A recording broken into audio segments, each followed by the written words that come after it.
एक आम बेचवे वाली आई है और सिर पे अपने टोकरी लेकर के आम लेती हुई चल रही है। अरे कोई आम ले लियो, अरे कोई आम ले लियो, अरे कोई आम ले लियो।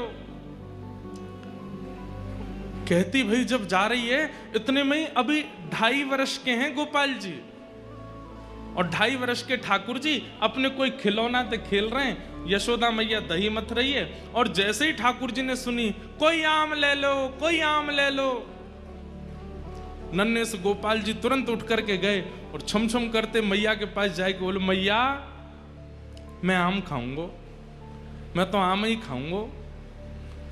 मैया बोली, लाला तेरे बाबा ने पूरे भंडार भर रखे हैं फलन ते, मां सेब उधरे, आम उधरे, अंगूर उधरे, सबरे फल भरे पड़े हैं, जाए के खा ले और आम लेकर के खा करेगो। लेकिन बालकों का स्वभाव है, ठाकुर जी को स्वभाव है, मैं खुद खरीद के लाऊंगा, अपने हाथन से खरीद के लाऊंगा फिर पाऊंगा, बाबा की खरीदी वही चीज ना लूंगा। मैया मैं तो आम खाऊंगा, आम रोने लगे। मैया बोली, लाला जे फल ऐसे ही ना मिलो करें, कछु देनो पड़े तब मिले, तू कहा देगो। अरे मैया तू कैसी बात करे। बोले, क्यों? तेरो लाला इतनो मलूक है, मैं जोरते हंस जाऊं तो सामने वाले मांग वही भूल जाएं। मैया मैं तो जाए करके हंस जाऊंगा, 2 दतुइयां दिख जाएंगी, सोई फलवारी कछु ना मांगेगी। मैया बोली, कहां से सीखे आयो, कौन ने बताई तू मलूक है? लाला ऐसे ना देगी फलवारी कछु लेके जा। सो ठाकुर जी बोले, मैया मैं एक काम करूं। बोले, कहा? अनाज ले जाऊं संग में और अपनी अंजलि में भर के ले जाऊंगा, बाकू दे दूंगा, बाद फल ले आऊंगा। सो नेक्स्ट से गोपाल जी 2.5 साल के अपने दोनों हस्त कमल को अंजलि बनाए करके और वहां में ऐसे अनाज भर लें, गेहूं भर लें और ठाकुर जी अब जा रहे हैं फल लेवे के काज। अब हमारी तरह विवेकी थोड़ी हैं जो धीमे धीमे जाएं, ठाकुर जी तो उछल कूद करते हुए जा रहे हैं, ऐसे ही लेके जा रहे हैं, यूं भी नहीं कि वाकू ऐसे दबा ले। अब जैसे ही उछल कूद करते हुए तो सबरे अनाज गिरते जा रहे हैं। मैया कह रही है, अरे लाला ने को नहीं जाने कछु भी, ऐसा भोर हो मेरो लाला। और ठाकुर जी दौड़ के जा रहे हैं, मुख पे चिंता है, क्यों? कि फलवारी कहीं चली नहीं जाए। छोटी सी गली में ते नंद भवन ते निकर करके ठाकुर जी आ रहे हैं और सुनो, लत्ता नाए पहने, वस्त्र नाए पहने, केवल कौंधनी पहन रखी है। वह कौंधनी में ही क्षुद्र घंटिका इतनी लंबी लंबी है कि वाकई ठाकुर जी को जो है काय सब ढक रहे हो है, बाकी नहीं तो सब आज हरि देखे नंगम नंगा। भैया ये भी एक सौभाग्य दर्शन है कि ठाकुर जी बिना वस्त्र के ही दिख रहे हैं। एक मुझे किसी बालक ने चित्र बना के दिया, आप लोग मत बनाना, उसमें ठाकुर जी 1 वर्ष के ठाकुर जी हैं और ठाकुर जी के 4 भुजा हैं, शंख चक्र गदा पद्म, और शंख चक्र गदा पद्म 1 वर्ष के ठाकुर जी और बिना वस्त्र के मंद मंद मुस्कुरा रहे हैं, इतनी प्यारी छवि है। और ठाकुर जी दौड़ते भय जा रहे हैं, अनाज सब गिरतो जा रहा। 2.5 वर्ष के बालक की चाल सीधी नहीं होती, वो चले कैसे? सीधो भी चले तो ऐसा लगे टेढ़ो जा रहा है। तो कभी ठाकुर जी यूं जामे, कभी यूं जामे, कभी यूं जामे। ललित गति विलास बल गुहास प्रणय निरीक्षण कल्पितो रुमान।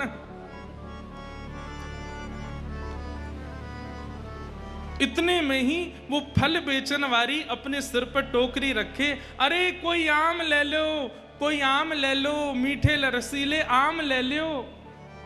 कहती भाई जैसे ही आई और वाकई गलती ते दृष्टि पड़ गई, वह गली में जा गली ते नंद भवन ते ठाकुर जी अनाज लेके दौड़ते हुए आ रहे हैं। और जैसे ही देखी है ठाकुर जी की सूरत, भूल गई सब सुध बुध। ठाकुर जी की रूप कांति कैसी है? श्री कृष्ण करणामृत में श्री विल्व मंगल जी कहते हैं कि ठाकुर जी का जो तन है, वो तन तो ऐसा है जैसे कि मानो गहरा नील सरोवर, एक गहरा नील सरोवर, और उस गहरे नील सरोवर पर ये 2 आंखें ऐसी हैं जैसे मानो 2 कमल खिले हों, सबसे आकर्षक 2 कमल हों। और कभी कभी ठाकुर जी दौड़ भाग करें तो ठाकुर जी के गाल भी गुलाबी गुलाबी है जाएं, तो ऐसा लगे 2 कमल ऊपर और 2 कमल नीचे प्रकट है गए। ठाकुर जी की अंग कांति तो श्याम वर्ण की है, परंतु ये हस्त कमल ये भी गुलाबी हैं, चरण कमल ये भी गुलाबी हैं, ओष्ठ ये भी गुलाबी हैं। आहा। और बीच बीच में जो स्वर्ण के आभूषण मैया ने पहनाए हैं वो ऐसा लगे कि स्वर्ण कि कोई नील सरोवर में कोई ने दीप दान किया हो, तो सुंदर सुंदर सुंदर सुंदर दीप वह सरोवर में मचल रहे हैं। तो ऐसे ठाकुर जी की रूप कांति पर मानो जैसे स्वर्ण के आभूषण लगते हैं। आहा। जैसे ही देखिए छवि वर्णन करते हैं, विक्रेतु कामाखिल गोप कन्या मुरारी पादार्पित चित्तवृत्ति दध्यादिकं मोहवशाद्यवोच्यते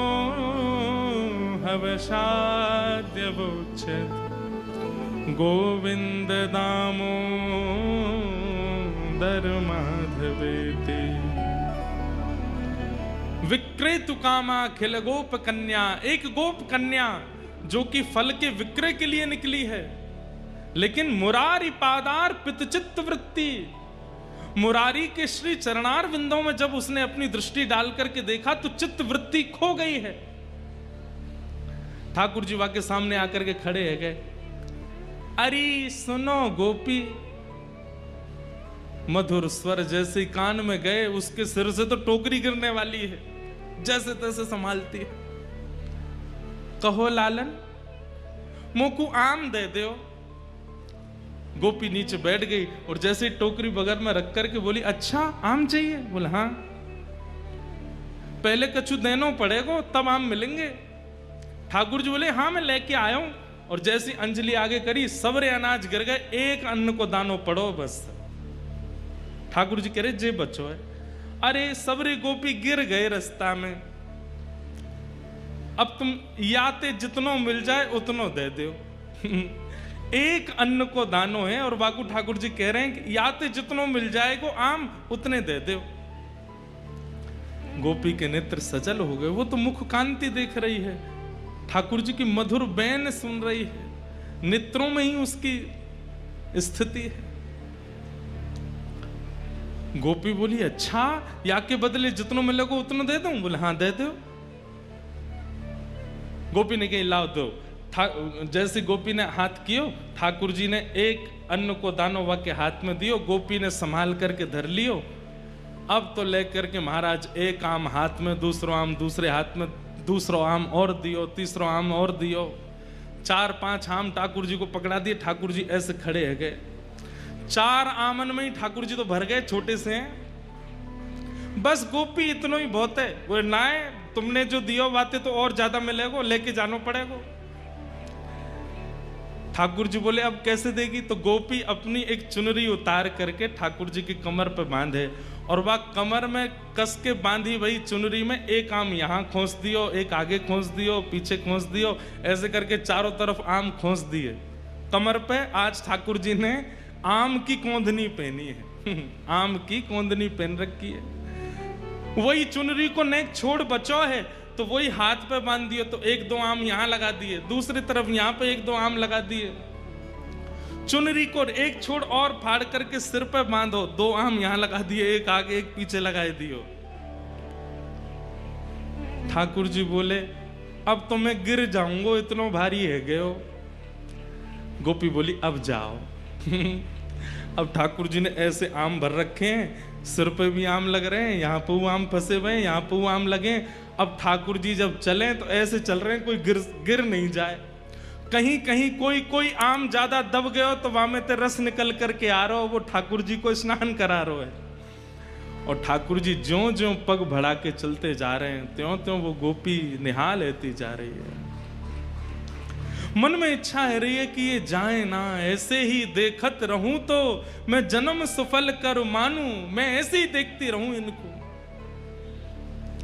वहां से यशोदा मैया लाला की झांकी देख रही है और यहां से वो आम बेकनवारी देख रही है। ठाकुर जी की छवि देख करके निहाल है गई और जैसे ही सिर पर आम की टोकरी लेकर के निकली है, पहले तो कह रही आम ले लो, लेकिन अब रास्ता में कहती जा रही है अरे कोई गोपाल ले लो, अरे कोई गोविंद ले लो, अरे कोई घनश्याम ले लो, अरे कोई लाला ले लो, अरे कोई कृष्ण ले लो। कृष्ण गोविंद गोपाल मधुसूदन मुरारी कहती हुई जा रही है। आहा, वह एक अन्न के दाने को बार बार शीश से लगावे, नित्रंश अश्रुपात है रहे, बहाने बना बना करके रोज जावे नंद भवन के सामने और ठाकुर जी रोज वहां से कछु खरीदवे जावे। ऐसी कृपा ठाकुर जी ने वाक्य ऊपर करी है। विक्रेतु कामा खेल गोप कन्या मुरारी पादार्पित चित्त वृत्ति दध्यादिकं मोहवशाद्य वोच्य गोविंद दामोदर माधवेति।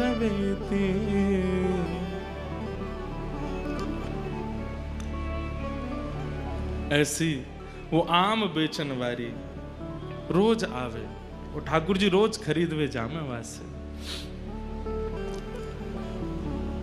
आज वही लीला यहाँ पर प्रकट होगी। अब ये लीला हमने बोल दी तो या को मतलब गिरधर लाल जी ने ये लीला कर ली। अब यहाँ शाम को उसी लीला का दर्शन होगा। फल कुंज है और फल के कुंज में ये सबरे फल जो यहाँ आएंगे ये यही मानो है, दर्शन करके ये सब खरीद के लाए ठाकुर जी। हमारे लाल जी तो इतने से और हैं, आम भी बड़ो है उनते कैसे खरीद के लाए होंगे। और वो फिर जा को मिल जाएंगे, बस उनको ले जाइयो वहाँ के छिलका गुठली को कोई ऐसी जगह अपने घर में कोई बढ़िया जमीन में गाड़ करके धर दियो, वहाँ को प्रणाम करियो, लाल जी ने प्रदान किया। तो आज ठाकुर जी की फल कुंज है, जो फल ठाकुर जी स्वयं खरीद के लाए, आज उसका दर्शन होगा। ऐसी रोज की एक लीला और लीला का दर्शन यहाँ होगा। कल ठाकुर जी की मोर कुटीर है।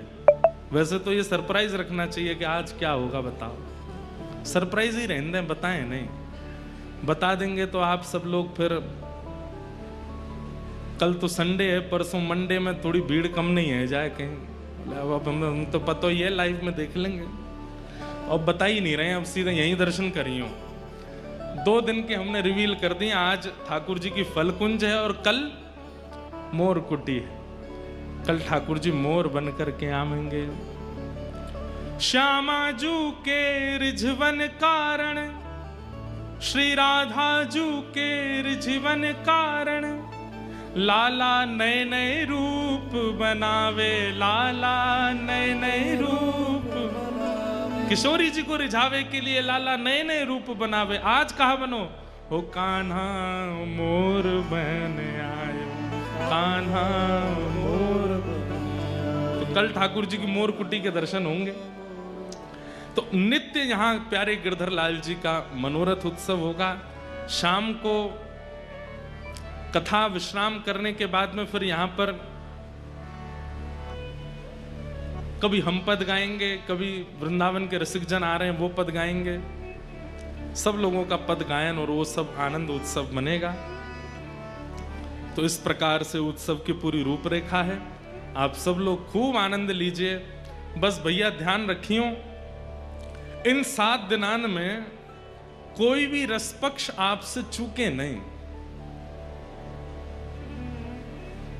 रस की पिचकारी यहां से चलेगी, वो आपको एक एक बिंदु आपको आनंदित कर जाए। क्योंकि फिर अगली प्रतीक्षा तो फिर 1 साल की है, और अगले साल की जो कथा है वो तो 1 साल 1 महीना 13 महीना बाद हो रहे है, अक्टूबर में है। तो या हमारे आप लोगों की प्रतीक्षा लंबी है, इसलिए या बार की या रस पक्ष को जितना हो सके उतना आस्वादन कर लियो। आनंदते रोज पधार करके इस सुख का आस्वादन कीजिएगा। वृंदावन प्रकट महोत्सव, आइए श्रीमद् भागवत के महात्म्य में हम लोग प्रवेश करते हैं और उसी बीच में फिर वृंदावन की और भक्तिमती मीराबाई की और अन्य जो रसिक जन आएंगे सबकी चर्चा हम करेंगे। सच्चिदानंद रूपाय विश्वोत्पत्त्यादि हेतवे